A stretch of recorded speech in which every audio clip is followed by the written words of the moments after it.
What are some high-dividend stocks? As every veteran investor knows, investments that promise high yield should be approached with the utmost caution. At best, such investments are incredibly risky and should not serve as the backbone of anyone's portfolio. At worst, these investments could simply be shady schemes that may see short-term profit but are doomed to crash and burn eventually. However, as long as you can avoid the second category of investments, high-yield investments are a crucial component of every dynamic investment portfolio. Given these issues, when it comes to investments with high-yield, definition can be challenging. Let's look at some of the most common high-yield investments and discuss how they can help or hurt investors. By definition, there is no such thing as a good high-yield investment until it starts paying off.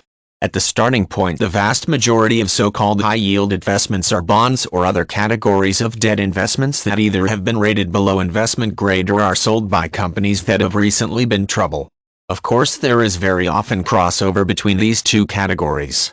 The low status of high-yield bonds is the reason why they're sometimes referred to as junk bonds or simply non-investment grade bonds.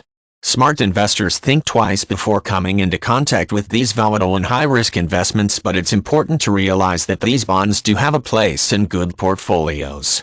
The key is not to put all your eggs in one basket. This tried and true bit of wisdom is fundamental to all good investment strategies, but it doesn't hurt to remind oneself every once in a while that a lack of diversity is the quickest way to lose money. Even if you find one high-yield bond that you feel 100% certain cannot fail, it's not smart to put all your funds into that one investment. The key is to diversify your high-yield investments. For example, if you have investments in 10 high-yield bonds, it's important to realize that there's a high probability that one or two of them will fail, but you can hedge your bets by holding bonds by those companies' competitors as well as others in completely unrelated sectors.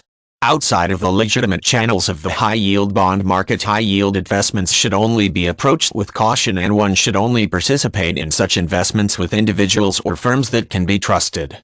If a stranger approaches you offering short-term high yields on an investment, this would be a good time to turn around and run away as fast as you can. Throughout the history of finance, such offers have been the lifeblood of scammers and shady dealers everywhere.